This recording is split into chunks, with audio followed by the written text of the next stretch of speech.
Hello, hello. Ron Callis here with another episode of Automation Unplugged. Today is Wednesday, May 1st, 2024, and it is a couple of minutes past 12:30 p.m. Eastern Standard Time. So, appreciate all of you that are watching live or watching on replay. And I'm glad you're joining us today. We're here with show 265, and we actually have a super interesting guest. This is a young and very successful entrepreneur, actually someone I just met in the last month or so. And I'm very excited that I met him so that all of you can meet him. And his name is Kevin Nguyen. He is the president of Electronic Services and Concierge, based out of Denver, Colorado. And let me go ahead and bring in Kevin, and we can get this show started. So let's go ahead and bring in Kevin. All right. Kevin, how are you, sir? Hi, Ron. I'm doing great. How are you doing? Thank you for having me here. Oh man, it's my pleasure. So I have to ask you, Kevin, am I your first podcast? Yes, you are. So I don't know if it's a great thing because I'm a little bit nervous. Oh, there's no reason to be nervous. This is a Sure. pretty easy chat, and but I get to say that I discovered you. Yes. And I'm sure once people hear you and a lot of your brilliance, then they're gonna want to talk to you for sure, certainly meet you. But just so that our audience knows, kind of, first of all, where are you coming to us from? Where are you physically located right now? We're based out of Denver, Colorado. Are you in your office, or do you work out of a home? Do Yeah, you go no, out of I'm a actually physical working out of office? my office today. So I'm looking at this beautiful wall behind you. Did you design this wall? Did you build this wall? um, The the I, the the black artwork, the yeah, woodwork. thank you. I would like to take all the credit, but really, we just found a photo on Instagram and we had one of our trim guys put it all together. So yeah, it looks really, really good. We were happy with the results. I did something similar, not the same pattern, but so now that I'm talking about it, I'll drop a picture of it in the show notes. But I did something similar in our home office. Uh, well, we have another office downstairs, and we did a wall almost exactly the same, a Oh, flat wow. black paint and beautiful architectural trim, and my family loves it, and that's why it immediately caught my eye when I saw that behind you. Oh, thank you. Yeah, no, um, this is a home that we're going to be here for a while. And, working in this industry has given us a lot of inspiration to, I don't know, we have a lot of wallpaper we're going to put up this year, and we have a lot of accents we're going to build throughout the house. Yeah, my current project in my house is a home gym, so I totally I resonate Nice. with those statements. There's like never ending projects Yeah. and fun things to work on. Question for you: so electronic services and concierge. First of all, I just want to know the name, electronic services and concierge. How did you come up with the name? So I started this business when I was around 25 years old, and when I was going through the paces, I just wanted to provide a concierge level when it came to all the services we were offering. And Sure. at the time, I was just installing speakers and TVs. But then during the side, I would fix people's computers, I would fix people's Wi-Fi. So it was so broad that I had to call it electronic services. And that's what sort of put everything together, because I didn't know what I was going to do other than just some, I thought it was speakers and TVs, and now we're so much more. All right, so let's talk about that. So today, let's just take a snapshot just so our audience understands kind of who you are and what specifically your business is doing today and where you're doing it. What are the services that ESC offers to its customers today? What's kind of the breadth of offering? Well, we're a full service low voltage design firm, meaning that generally when you're building a house with a builder, our builder will bring us in and we'll do all the drawings. We get into everything from just the wiring to the speakers, the TV, the Wi-Fi network. And we've gotten to architectural lighting fixtures. We do outdoor, what we call smart backyards, right? The speakers, the TVs, the outdoor motorized shades. We integrate. I mean, we do so much. We integrate with garage doors, gates. We do it all. You But do it. What's the typical size projects you're working on in terms of like a retail value to the consumer? Most of our projects that we're starting today starts between 100 to 150,000. It's sort of about our average size project. And then we have a lot of projects that do go above that. And that number is really not meant to scare any clients either. I think it's just because we have so much offering that, sometimes clients will spend a third of it in just shades or a third of it in just lighting. So when you look at the wiring and the AV, it's not as, or it's still as big, but it's a lot bigger because we just represent so many other categories. Yeah, and one of the faster growing categories in the industry, at least from what I'm picking up on, is even beyond lighting control, it's the lighting fixture business. And I'm just curious, we don't have to go too far down that rabbit Sure. hole, but are you getting into the lighting fixture stuff as well? Yeah, no, we actually have a few projects we're working on right now. And it's gotten to the point where we're actually going to bring in a lighting designer because our client Oh, is wow. so excited about, the additional layers of light. And just, the client's built several homes before. So she knows what she wants. She wants to be able to have the task lighting in her kitchen, and she wants to be able to, read a book without casting a shadow when she's on the couch. So those are the things that we like to listen to with our clients. And then if we need to bring in, bigger experts, we'll bring in a lighting design firm or Or other outfit. That makes yeah. sense. Where do you guys geographically do your work? Do you stay there? What is it called? The Front Range? Yeah, we do everything Denver Metro to the Front Range, which is basically the mountains. We have a lot of projects in Breckenridge. We're working in Vail, Eagle, and our office is actually in Lakewood, which is between Denver and the Front Range. So it only takes us, an hour to 2 hours to get to Breckenridge. Got it. Do you find that your clients are starting to pull you around the country and maybe other properties that they have, or has that not happened so much yet? It's becoming more common, and that's why we're in the Front Range. We have a lot of clients who have, vacation homes or ski homes during the season. So we take care of their second or third homes. That makes sense. Well, Kevin, I've got a lot of topics that are based on kind of the business you're operating today, but if you don't mind, let's go back in time and help us understand where'd you come from, and take this back as far as you're willing to. You have a super interesting backstory.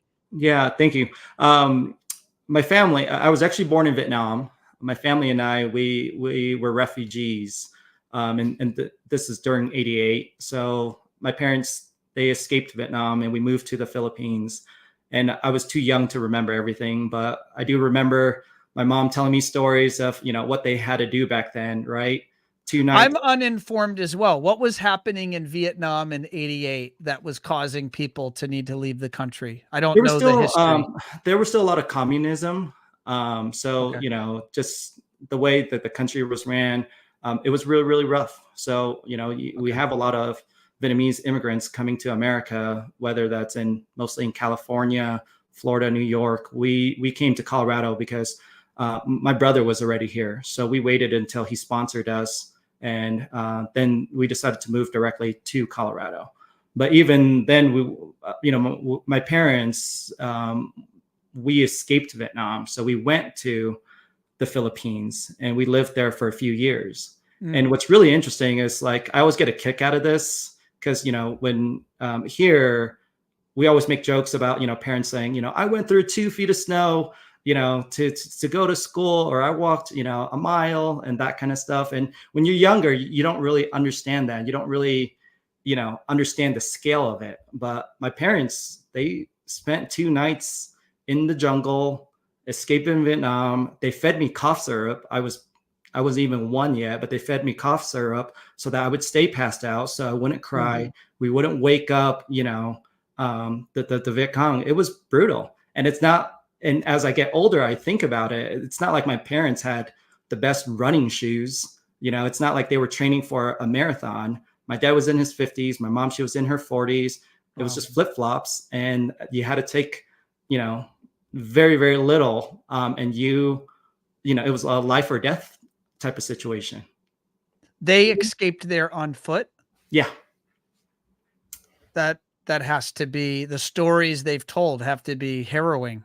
Yeah. Oh no, we're boat people too. So we had to get on a boat to get to the Philippines, and that was rough, and it took a lot longer, and people didn't have food on the boat. So it's, again, when I was in my teens, I was like, yeah, everybody goes through that. But now that I'm, a little bit older, I really, really understand like what it really, really means to leave your country and have to move to a new country and learn the language, pick up a job, learn how to survive. And I've been really, really blessed, just to have that kind of mindset. So my parents taught me well, even though I was probably the biggest pain in the ass growing up. Say most kids are, right? Yeah. What were the professions, if you don't mind me asking, what were the professions of your mom and dad when they were in Vietnam before they needed to leave and set up a new life? My dad was a tailor. And then my mom, she lived in a village, like a country village. Back in the day, we didn't have cell phones, TVs, or anything like that. So they didn't even have a doctor in her village. So yeah, she just lived in the countryside. Wow, that's amazing. Did you have an entrepreneur role model in your teenage years, in your younger years? Um, to be honest, I didn't. I mean, when my parents came here, my dad was sewing clothes. Then they decided to start a house cleaning business, and they would go to these houses and sort of, for very, very little, they would clean people's houses. And I watched my parents just sort of save, to try to get us out of low income housing. So I got to see that experience, but I wasn't around really any entrepreneurs that taught me how to grow a business or start a business even. Oh, that's fascinating. The lessons you learned so early are that's so unique. Clearly helped forge who you are today. So when you landed from the Philippines into Colorado, what happened then?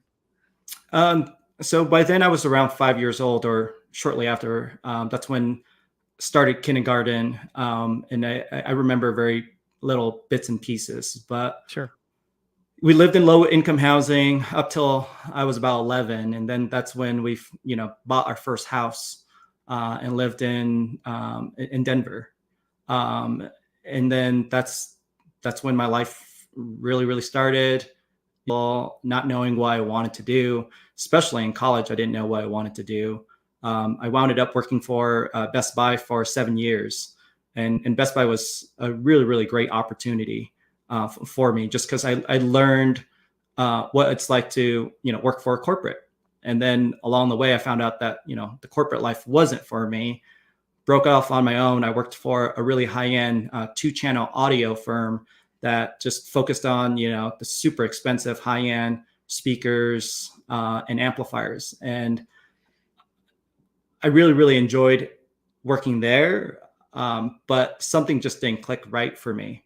So that's when I finally started my own business, installing speakers and TVs. And when I did that, to be honest, I didn't even know what I was doing. I didn't even know how to start a business. I didn't know how to apply, with the Secretary of the State. I literally Googled how to start a business, and I hired some random firm in Kansas City to help start my first LLC. That's how we started. And a lot of it we sort of picked up along as we go. I always say I didn't really come from the industry, as in I didn't get to work for a low voltage or a home automation firm. So I didn't carry a lot of those practices over. Everything I did really started from the ground, and we went through a lot of trial and fire. to try to get this business going. But then along the way, we met a lot of great manufacturers and great people that took a huge interest in what we had to offer. And we scaled from 2 to 10 people now. And we're on year 11. That's impressive. What would you, when you reflect back on your, the fact that your parents came here as immigrants and that they really had to rebuild their life from scratch, what is it in that experience or observation from what your parents went through and you went through that you think have led to your success today? Are there any of those, that background that you think maybe actually gave you an advantage to do the hustle and the work necessary to make a business work? They were real hustlers, that's for sure. I mean, it's just they were very, very hardworking people. And even though they didn't really understand, sort of the opportunity that America has to offer, they just always, kept their head down. They just focused on taking care of the family and just even, for the longest time, living paycheck to paycheck. They really, really taught me how to build the American dream, which this right here is my American dream. And to be honest, I never thought I would ever even get this far. I thought that, it'd be just me and maybe one other person just going to houses and just helping people mount speakers or mount TVs and install speakers. So I think my parents really, really gave me, I think, great insight on what it means not to give up ever. And no matter how hard things get, just don't give up. Don't give up on yourself. What's an example maybe in your past 11-year journey where you almost gave up, but didn't? Well, hopefully I don't get too emotional about this, but last year I lost my dad 3 years before our wedding. So last year was probably like one of the hardest years for me. Dad was a huge inspiration. I was going through, a lot of business growth. We had a lot of employees. We actually had more than 10 employees last year. And we had a lot of service department or a lot of departments, logistics, service, try to just really, really keep the ship going. And there was a part in there where, after my dad had passed away and we were still going, my wife, Lynn, and I, we have all this wedding planning, trying to figure out like all the hotels for our guests and pick out the final details, learning how to run a company, and then also trying to keep everything, like going. I just remember there was a part where, I was at the viewing and I was just, everybody's coming in to just sort of, give their condolences.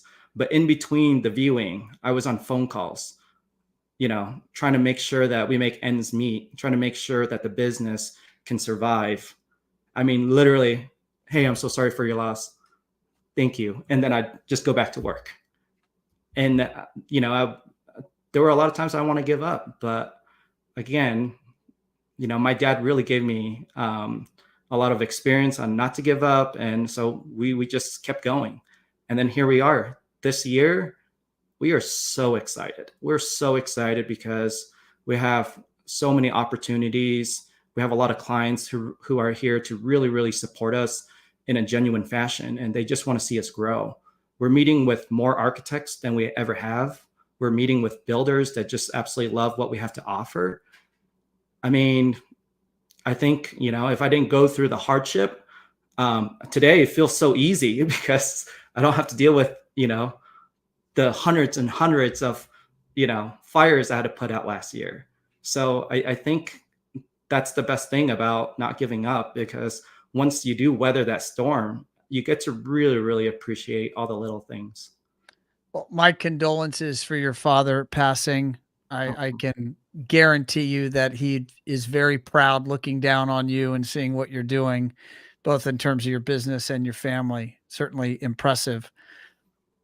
When you think back to that journey from one person, just you, to 11 people today, what are a couple of things, ideas, practices that you think or you believe helped you break through and ultimately scale the business? I.e., from the standpoint of there are going to be people listening or reading this on our One Firefly website, or they'll be tuned in somewhere across the internet and they're going to hear this. Just as you were mentioning before the show, you'd listen to the John Heyman Control 4 interview, or you'd listen to Ryan Lee and you'd picked up a tip or trick.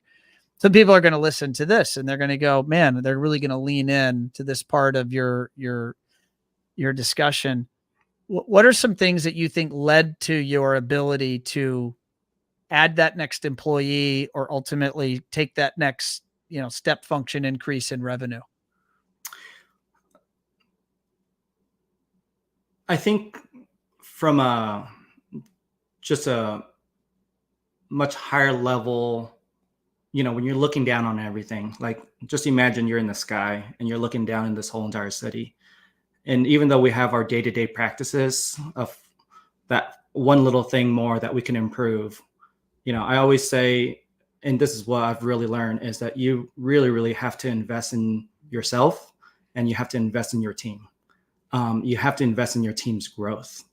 And whether if that's more pay or whether if it's more opportunity for them to get certified in things, or whether if, you're taking on new projects you've never done before, you have to be willing to set the time and also, prep to go in and really become experts at this. I think at one point as I was growing, we were taking on a lot of brands, a lot of manufacturers, and you don't necessarily need that. You just need to be really, really good at, a handful of products or a handful of solutions in this case. So even though we offer a really, really big menu, most of our clients are coming to us because they know that we're the experts at, what they're looking for, and they're leaning on to us for that. And I think that sometimes as you get bigger, you're looking for the next shiny object, or you get a little too scattered because you're trying to do everything. And the truth is, you don't have to do everything. You just need to really, really invest in your team, invest in yourself. And when I say invest in my team, invest in ourselves, we have someone who's going to get CTS certified. We have someone who's going to go and get ALA certified. We're really, investing in our team to do that. And although there are outside resources, and I'm sure you've been through it before too, Ron, you're really going to have to go in and figure out the formula yourself before you could replicate that and teach it to your team. So that's the thing about growing, is you almost need to learn and understand the formula yourself rather than depend on other team members to discover it for you. It's sort of like your life lessons. Is like, the life lessons are obvious, but you don't know it or you don't figure it out until you actually go through it. What would you say to the business owner that's hearing you talk about investing in your team and they go, yeah, but if I spend all that money on certifications, they're just going to leave me and they're going to go to my competition and I've just aided my competition? What would be your rebuttal to that? It's very possible. And I think one of the things that we're really focused on is, staying authentic. And when I say that is, at one point I was also, focused on what my competitors were doing. I was just, I want to always have that one up on them, or I want to know what's happening. And honestly, that doesn't matter. If you have a great culture and if you invest in your team, and if you're honest with your teams, because the truth about business ownership is you have a lot of peaks and valleys and a lot of valleys. And if you're there and you have the right people who support everything that you're doing, in a way, you're taking care of them too. You're taking care of their family. And for the people and the techs who say, hey, I can make more elsewhere, that doesn't really faze me at all. I was like, if you think you could do better elsewhere, I do wish you the best. But hopefully, before you do that, you could sort of see what we have to offer. And I think that's sort of also why, with our future roadmap, we're not looking to scale very big. We're focused on just, let's stay with 10 employees or less. Let's focus on not super high volume. Let's just focus on our existing clients, We're not trying to double our volume. We just want to be really, really good at what we do. And then we're going to give our team members the opportunity to invest in themselves and make more money, right? As a business owner, you don't always want to just pay them more just because they worked for you another year. You want to pay them more because they add more value and they can take a lot off your plate. And I think that's important. So I do have a lot of guys in our company that wear many hats. Our lead tech also is our service tech. And that's okay. You don't need to have a dedicated service tech and a couple more dedicated, part-time techs. As long as you have the right resources and you don't burn them out, I'm pretty positive they'll stick with you. You've mentioned the word company culture. What does that mean to you, and why is that important? It goes both ways because I always say you need to also be able to walk the walk. And, I've had challenges before too, where I haven't been able to build, a great company culture. And I learned that when I was growing a little too fast.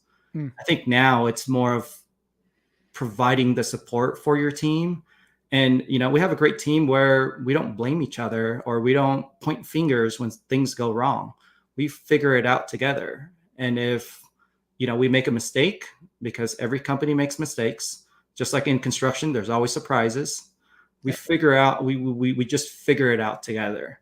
And I think when our team members don't have to look behind their back a lot, I think everybody's more relaxed and everybody's more willing to get the job done. You and I met Kevin, what was it, last month or maybe now it's May. Today's May 1st. So it would have been in March at the ASEAN conference. And that was first time I met you at the ASEAN conference. So was that your first time attending ASEAN? Yeah. That was my first time attending ASEAN. So just for those that are listening that don't know what ASEAN is, so what is ASEAN? And just for full disclosure, I sit on the board of advisors for ASEAN. What is ASEAN? And then ultimately, what was that conference like for you? So ASEAN's a buying group, but in addition to a buying group, it was really meant for a lot of dealers to sort of come together and share, best business practices. And I think ASEAN really strived to put manufacturers in front of these dealers to have real one-on-one conversations, right? Like what's happening, with certain products you work with, what do you like and what you don't like, and it allows the manufacturers to also be better. So I signed up with ASEAN just for the benefits, but when I was meeting everybody and meeting all the dealers, I really, really got to enjoy hearing everybody's stories, and it felt like I'm not the only one for the first time, right? But then I was also able to sort of sit there and really, pick up a lot of the practices that some of these bigger companies or these smaller companies that are very, very successful, what they're doing. And it really, really gave me great insight on how we can improve our company. So it was a wonderful experience. I would recommend ASEAN to a lot of dealers who are still, trying to pick out all their brands. Yeah, I'm a big fan of ASEAN, but really just the category of buying groups in general. The idea that you felt, being a leader within a business, it can be a pretty lonely place, and you can feel like you're trying to solve lots of problems, and you're by yourself trying to solve them. And the reality is, there's a community of people very similar to you. Now, there's people similar to you, people smaller or earlier in their journey than you. There's people that are more mature in their journey than you. But there's an entire ecosystem of people that are, frankly, ready, willing, and able to lean in and help and guide and support. And I think that that's what all of these buying groups really bring to the table. And that's one of the things, in addition to closer relationships with manufacturers. And, that's certainly very valuable. But my personal opinion is just the FaceTime of, dealer to dealer, discussions, whether it's formal or informal, or it's at dinner or at the bar in the evening at the hotel or wherever it is. I think that's where a lot of just big things change or ultimately are memorable for you. I know at One Firefly, as an agency owner, I network with different marketing agency owners, right? So I'm in what are called masterminds, and Yep. some of them have retreats, some of them are virtual, but there's just a lot of value. And like, maybe I'm having an HR issue. Well, I'm not the only one having an HR issue. If I share what that HR issue is with others, there could be wisdom or advice that's shared. Or maybe it's a packaging or pricing or a service delivery issue. There's just a lot of value in not having to solve or figure everything else out by yourself. There's just other people ready to lean in and help you either solve your problem or at least share with you what they've done. Yeah. And so I'm curious, you went, this was at this point, this is about 4 weeks ago, 4 or 5 weeks ago. Is there anything that really sticks out to you as at least, now without naming names, but at least a memorable takeaway from the conference, something that you're like, man, I can take action with that? Yeah, I think there was a really, really great dealer that I had a lengthy conversation with, and I'm drawing a blank, but just shout out to him. He was explaining about being being a technology design expert, and that's sort of where I got that from.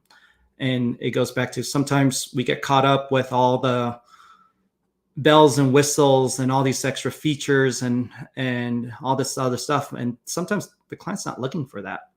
The client just wants something that's really, really easy to use. And when you're working with the builder, you're working with the architect, what we're focused on is just making sure that the speakers line up with the cans and it looks really, really nice. And we offer design options to allow our clients to have a really, really nice experience that they could also show off to their friends and family. And I think it just really, really reminded me that sometimes we get caught up with pushing a single control system that controls everything, and that's not what everybody's looking for. We have a lot of and especially with some of our clients too, whether if they're young or older clients, they're so used to their iPhone that having 2 or 3 apps is okay. And if that gives you a better experience to control your lights, your shades, your music, we would go that direction. And I think it really, really taught me to listen to my clients more. And that's why we're technology design experts now. Oh, that's it. So this, going by the statement of technology design experts, that's really was a takeaway from the conference of you kind of using those words and speaking that way. Yeah. Yeah, we are. It's all words. But No, but at the words same, matter. yeah. It's all words. But I think it really, really allowed me to create or to think a lot more creatively. And when we meet with our clients now, and we meet with our architects, we meet with our builders, we really are focused on just introducing solutions that really bring out everything in the home. And it's not Interesting. as much as, hey, we're the expert, you guys need to listen to us because we know everything, and we don't. That's interesting. We just had somebody stop in here. I think you know him. Josh. This is from Oh, Josh from Team One Firefly. He just posted on LinkedIn. He's like, "What's up, Kevin? Technology design experts for sure." so thanks, Josh. Thank you for the shout out. That's cool. That's cool. So I want to go a little bit deeper. I know you said you had listened to that show with John from Snap, and obviously big news. Snap was just announced that they're being acquired, so that's super interesting. Yeah. But what one of the conversations or one of the talking points of the dialogue with John was around the customer experience, and I am going to say I agree with John that a lot of integrators are focused on, getting the job and installing the job and hopefully getting that last payment, but are not enough integrators and I'm not calling anyone out, but just not enough integrators are focused on delivering an exceptional customer experience so that at the end of the install, the customer is delighted and ready to refer. There certainly are businesses that have a reputation for doing that more often than others. But just a super high level, maybe 10,000-foot question, Kevin. Do you agree with that sentiment? And if so, why do you think our industry has that reputation? I think sometimes our industry, or if not our industry, just dealers, we do tend to try to do a little too much, as in going back to the whole statement of trying to control every single thing that's in the house. And if it winds up creating more complications, it just goes back to, I think that's where it decreases the customer satisfaction. And this is what we call an active system, right? It's not like it's the old analog days. This is the new tech that requires new network updates, just like your Wi-Fi system. There's always new content, new streaming apps. There's a lot more digital stuff, and if you put the client in a solution where they could only go in one direction, well, that product or that solution may not be the best solution 2 years from now, 10 years from now. I was meeting with a builder yesterday that, they do in the past, they've been around for a while. And, I'll go two ways with this too.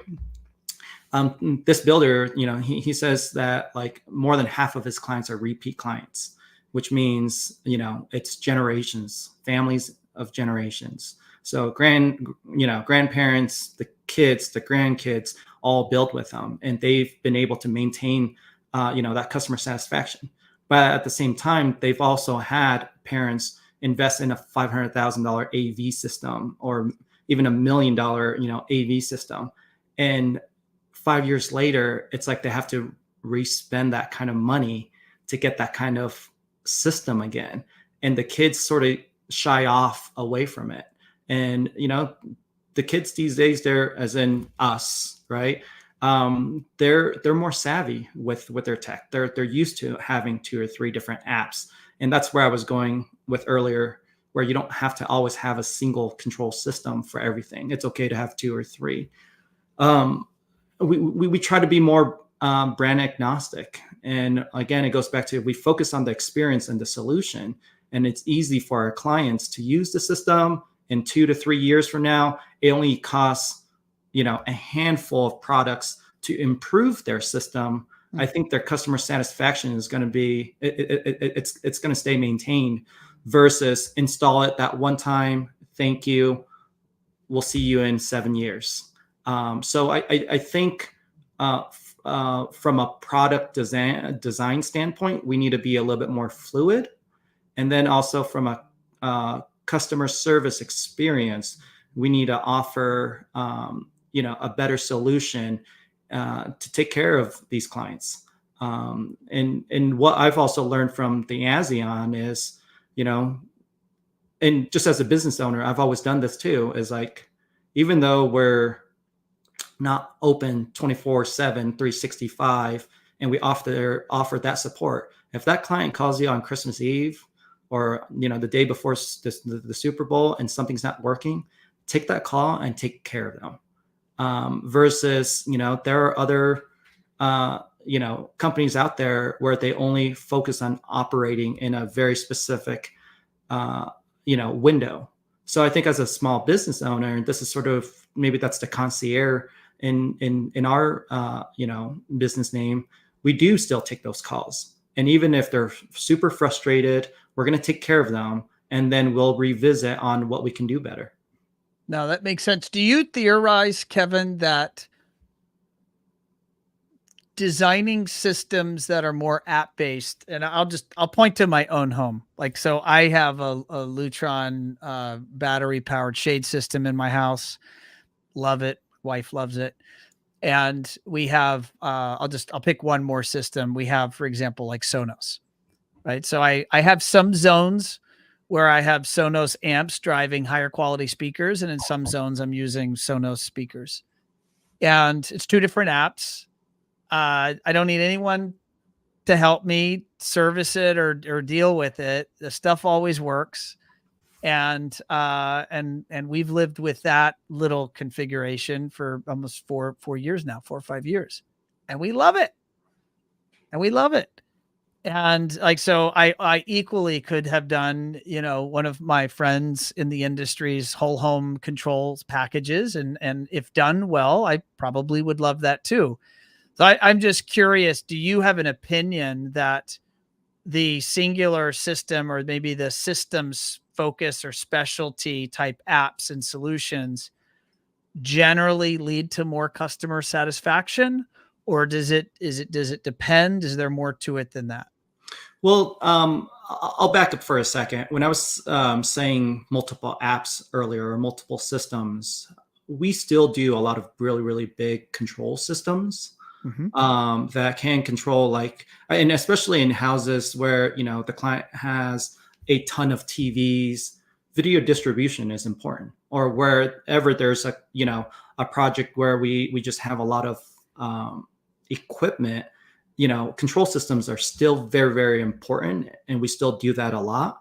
It's just, in addition to that, if the client still loves their Ring app and they want to be able to use the app to go back in time and just see who left the package there, we'll put a Ring camera in there. But then we'll do the nicer cameras everywhere else that has the better technology. I think what happens is sometimes certain control systems, they want to have their own video doorbell, they want to have their own security system, they want to have their own products, and it's a much watered down version than what the consumer is used to, right? It's sort of like, you love your Sonos app, but if I told you you have to use 5 different separate music services in addition to your Sonos app, you're gonna like the Sonos system a lot less.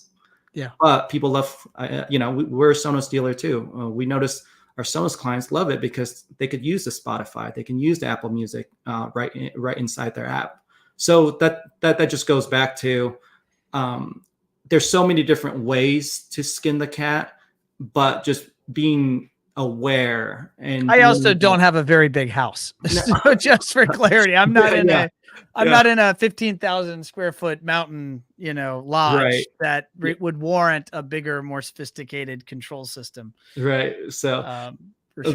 but what I'm saying is that, like, you don't have, like, for the mid-sized projects or even the smaller projects, you don't have to push a specific control system if there are better solutions out there with 2 or 3 apps. That's all I'm saying.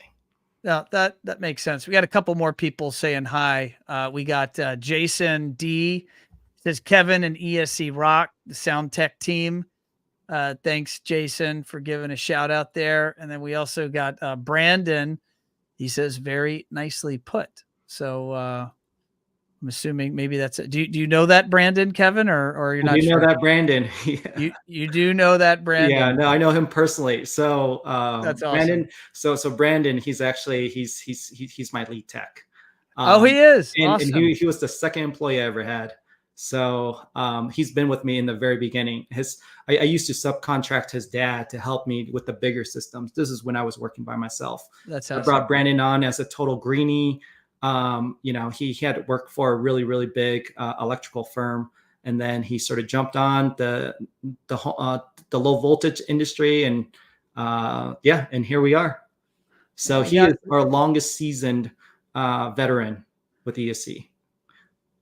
Got Jeremy saying Kevin is great, man. You got your fan club here, Kevin. Thanks, Jeremy. So Jeremy is with a distributor, and he also helped me in the very beginning too, when I was trying to figure out my products and how to, when you look at the business side, right? I didn't know how to even sign up with a manufacturer. So, we had a lot of distributors that really helped us out.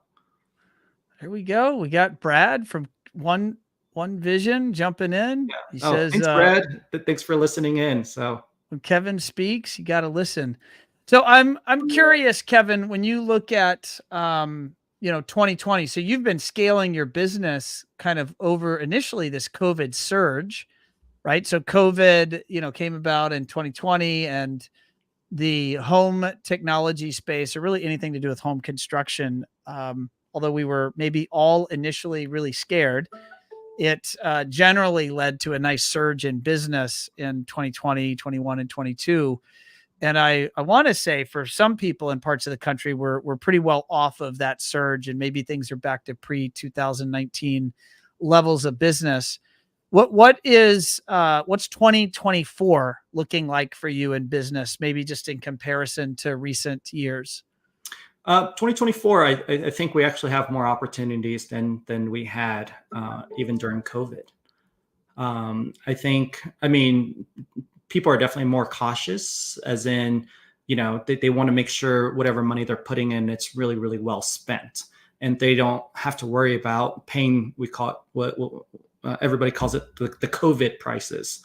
We had our wedding last year, so we call it the COVID prices that made our wedding 30-40% more. I don't think you have to worry about that as much anymore. But I feel like we have a lot more opportunities. We also have a lot more legs to stand on. Before, we were so focused on doing super high-end residential, but we also have a lot of repeat clients that, want to add a Sonos system who never had a Sonos system before, or AV system. So we still take care of a lot of our projects that are, below 100,000. We have many of those. And then we also do commercial as well too. So we have a lot of legs to stand on, and we have a lot of support. Love it. Kevin, I'm going to put your website, actually the visual of your website, I'm going to put that here on the screen. And I'm going to just show our audience some of this. Oh, look at this video. Is this one of your projects? Oh, so you'll get a kick out of that, Ron. Back to sort of the American dream here. So that is the first video. A really close friend of mine, he was the best man in my wedding. This was the first video that we took together, and he wanted to sort of do videography, and we shot everything off of like an iPhone and a really basic camera. And then we uploaded a drone, because I see a flying shot. Yeah, and a drone. So, but yeah.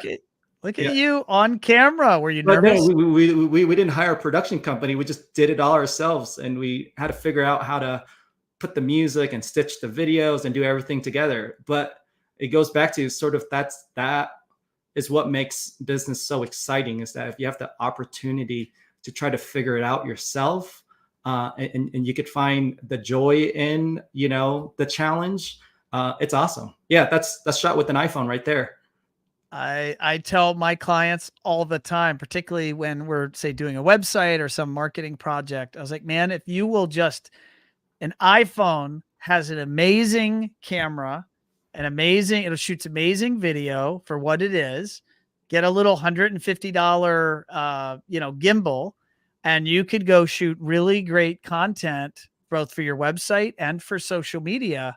And, you don't need to go spend a fortune on a video production crew if you just will acknowledge that you work in really cool projects, and capturing some of that and putting that out on your website and in your marketing. It's going to help you ultimately drive business.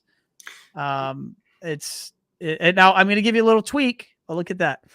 You are hosting this on YouTube, and YouTube does do these commercials. So I won't get into I'll take my marketing nerd hat off in a minute, I promise. But there are other video hosting environments like Wistia, Wistia, that'll let you put this into your site, and it'll give you a little bit of I would say, a more streamlined video presentation format. And, you could do that, or we can help you do that. No, that's really good to know. And I think something I was sharing with you too, Ron, is, we're planning on creating a lot of content this year. We just projects we've worked on, but then also sort of part of, building your house. Just hoping to give a lot of advice and content to our clients who are building homes. I love it. I think that you and all of your peers in the industry, some of the best marketing they can do is to photograph and video their team and their office and their showroom and their job sites, and just share with the world what you guys do and what you believe and how you operate every day, because you guys do such amazing work in amazing, beautiful, stunning places that already will do so much to the consumer or the prospect that's at some stage of their buyer journey, that what your marketing really is to do, it's to help that person out there in the wild gain trust in you and ultimately gain the confidence to make contact. And so if you lead with your people and your projects, like, what better way to do it than that? It doesn't have to be so hard. It doesn't have to be so expensive. Yeah.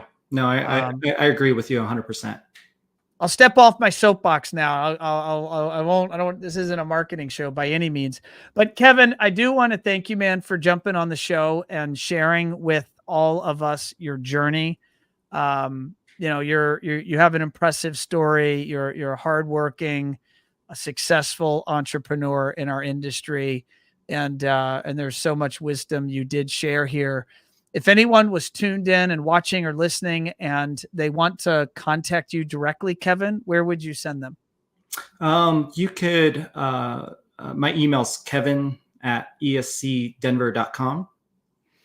For those that are watching the video or watching the show here on the stream, we do have it streaming across the bottom of the video. It's kevin@escdenver.com. Are there any other handles, Kevin, you would want to give out to have Yeah, people get in touch with you? we're pretty active on Instagram. So it's ESC_home automation.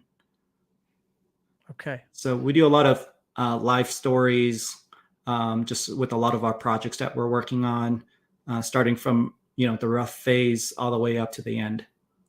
Awesome. So if you're tuned in, folks, check out Kevin's feed on Instagram. He's showing you how to do it. He's doing great dealer produced content that is for sure going to help that customer or prospect either have content that's shareable with their friends, or to help people that are considering hiring ESC gain confidence and trust to ultimately bring them on to work on their project. So well done, Kevin.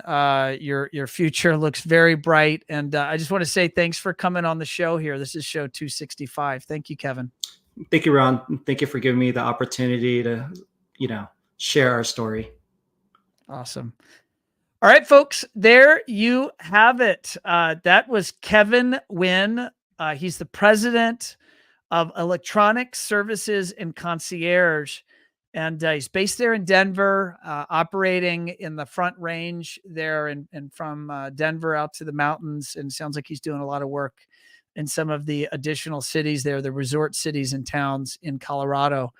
And what a neat, inspirational story from parents that had to essentially evacuate a country in order to survive, wearing flip-flops and carrying their babies with them, to immigrating to the US, and Kevin and his family ultimately building a family, but getting his feet on the ground and now putting himself out there as an up and coming leader in the integration space. That's why I do this show. It's why I do Automation Unplugged, because there's so many just really cool people and stories in our industry.